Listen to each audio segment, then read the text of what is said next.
Hey friends, if you need to know how to balance your time and what balanced time is, how do I handle all this stuff that I'm responsible for? Oh, this spoonful of PBJ is just for you. So you hang in there. We got some good stuff to share.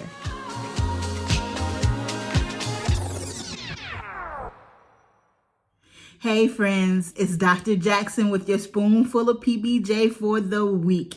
And this week, I am sharing a lesson with you that I learned the hard way.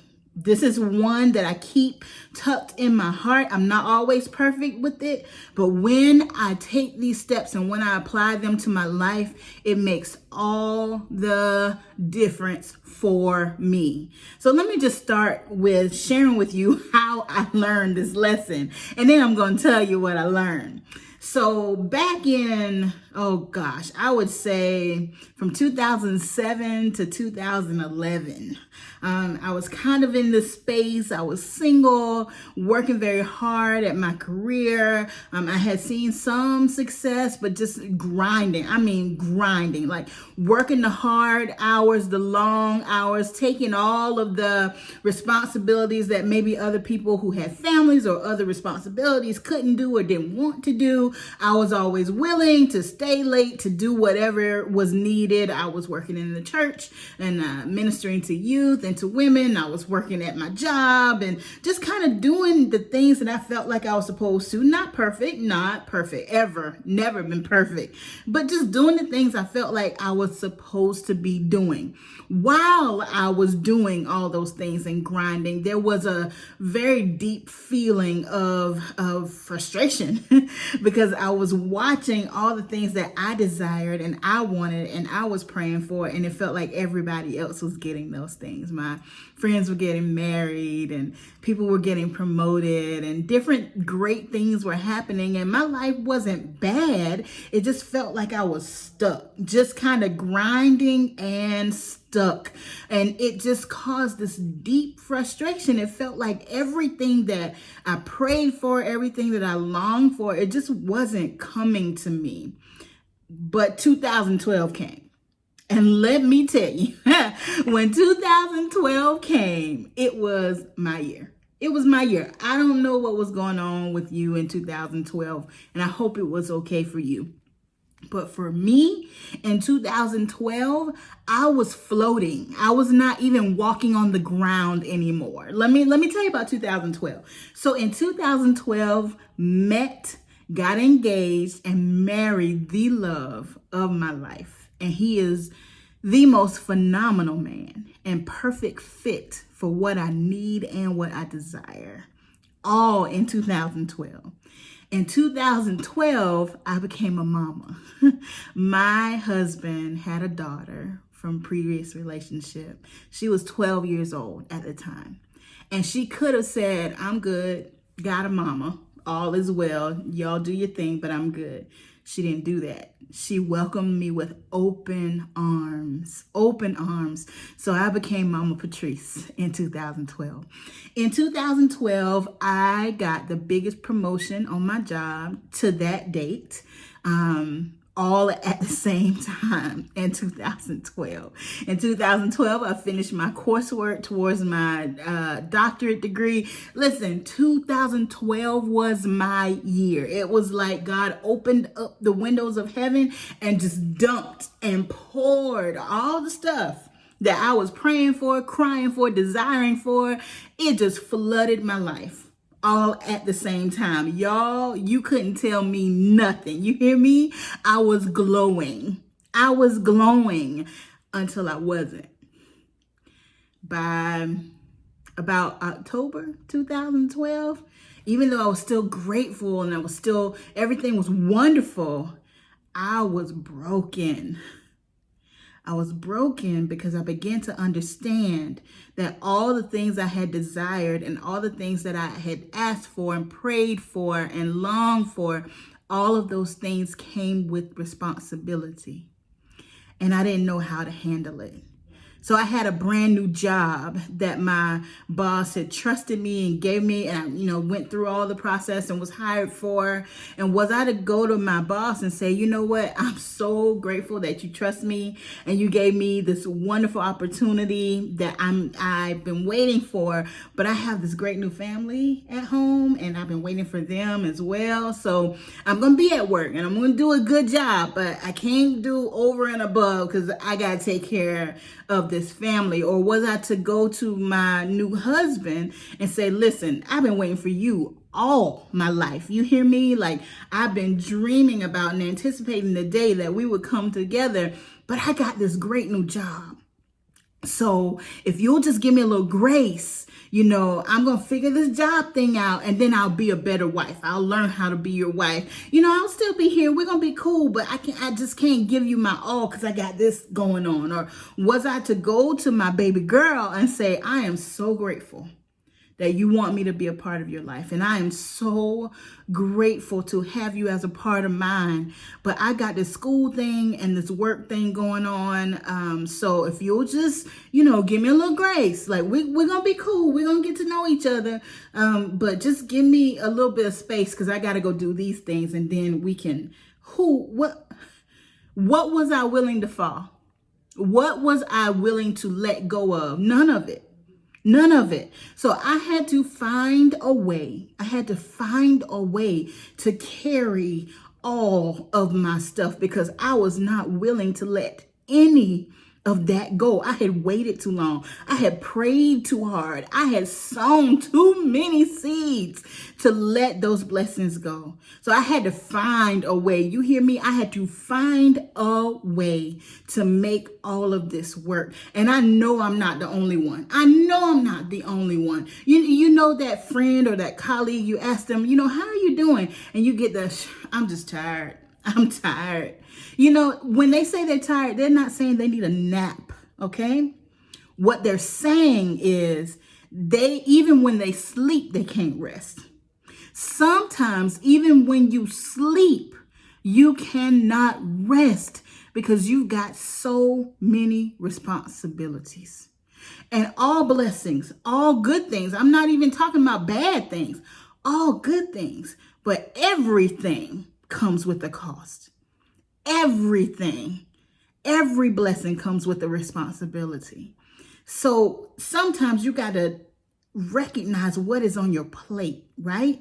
So let me show you, because this is how I felt in 2012. Maybe you feel differently, but this is how I felt in 2012. So in 2012, I became a wife.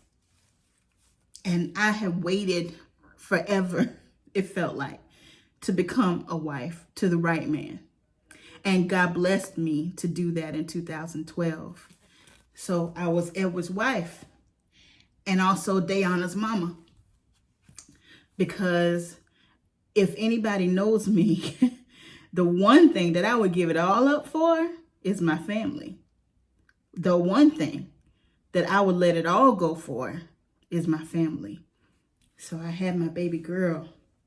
And then I had work, had this great responsibility that was just added to me. New responsibility on top of what I was already doing, more responsibility. So then you got your work responsibilities. And then at work, sometimes you get called on to do committees. Don't you love committees?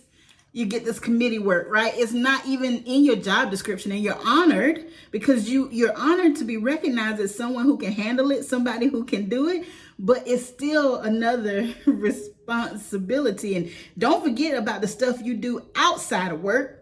You got church or your organizations or your kids' school or whatever else you're responsible for, right? So you got to take care of all of that. And at some point, you do want to sleep or eat right or exercise. Child, this is what it looks like when we try to balance our time. This is what it looks like when we try to carry all of our things all at the same time. And you wonder why your response to how are you is I'm tired. You wonder why even when you get a good night's sleep, you're exhausted. because you're trying to balance your time. We've been taught as good leaders, you ought to know how to balance your time. This is what it looks like when you balance your time, carrying all your stuff at the same time. And if you were to do this day in and day out all day, what's going to happen? Eventually, you're going to drop something. And when you drop something that has weight to it, you could be hurt or somebody else is going to be hurt. So we've got to figure out how to carry all of our stuff at the same time. So here's what I learned in 2012 that continues to serve me to this day. The first thing I have to do when I'm feeling overwhelmed and feeling like all of my stuff is taking over my life, the first thing I got to do is I got to stop and put everything down so that I can assess. One by one, I got to put it all down. Now, you might be saying, I can't do that. I can't put my kids down. I can't put my family down. I can't stop working. Can you take an hour? Can you take a day to just lay it all down, whether you write it or whether you just think through it? Can you take a few minutes for yourself to lay it all down so that you can clearly see what you have? See, when you hold in that load, you can't even tell what you're holding on to. So you don't know if the weight that you're carrying is weight you should be carrying in this season of life. I had the opportunity to sit with former First Lady Laura Bush. She came to speak to some of our students. And one of our students asked her, how do you do it all? Mom, grandmother, all your personal initiatives, and your husband is the president of the United States. How do you do that? And what she said to us, this was years ago, but what she said to us has never left me. She said, oh, you can have it all, but you just can't have it all at the same time.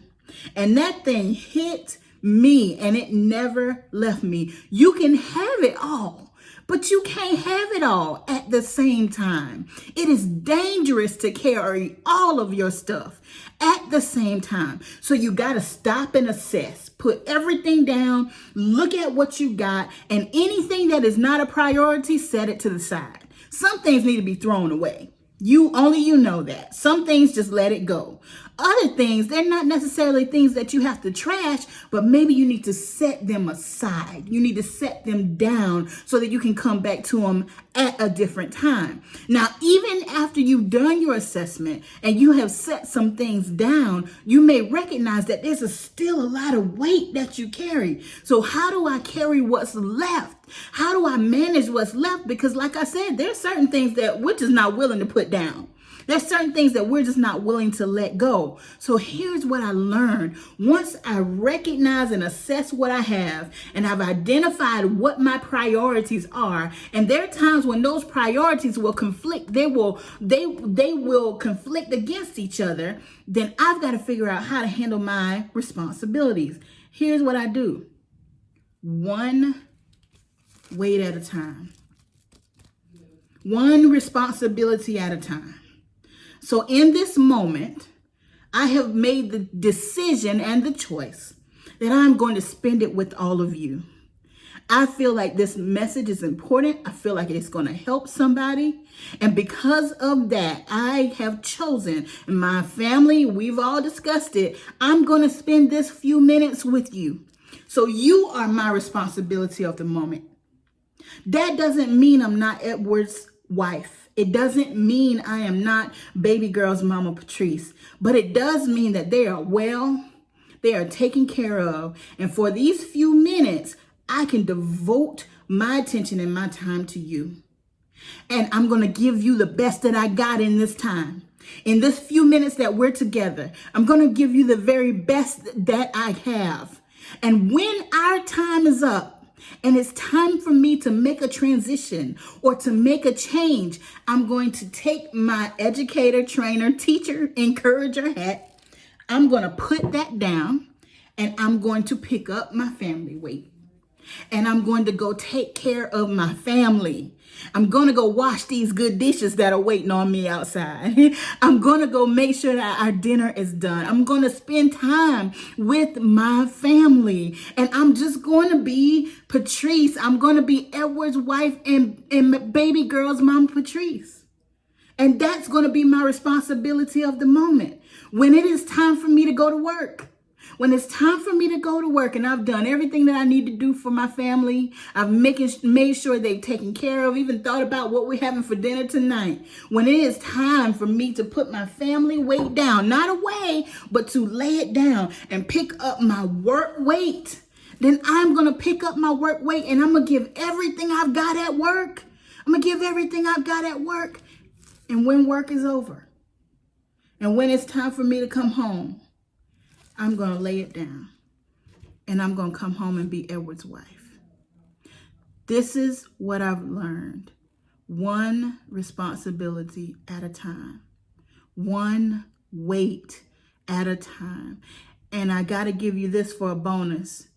And don't feel bad about it. You cannot be guilty and feel ashamed for choosing priorities for your life. This is your life, and you only get one. And in this one life, there's one thing that you can't get back, and that's time. People find ways to make money every day. You make new friends. You even gather people who you call family. But please tell me how you find more time. There is no such thing. All of us get the same 24 hours every day, and we get it for free just by waking up and breathing. You wake up and take a breath, you got another day. You got another second. You got another minute. You got another hour, hopefully another 24 hours. But you can't make more than that. So you budget your money. You got to learn how to budget your time and point it towards the priorities that are most important for your life. One priority at a time. We're not superheroes. None of us have capes on our backs. None of us can carry all of that weight at the same time. So I encourage you to stop and assess. Put away things that just don't fit. Set aside things that are for a different season. And then determine, what is my priority of the moment? And when that priority shifts, then you shift to your next priority. And then find time when you lay all your weight down. And it's just you, and it's just for you. That may not be often, but it's necessary. In order for you to be what you need to be for everybody else in your life, you've got to learn how to be what you need to be for yourself. So y'all, I'm praying for you.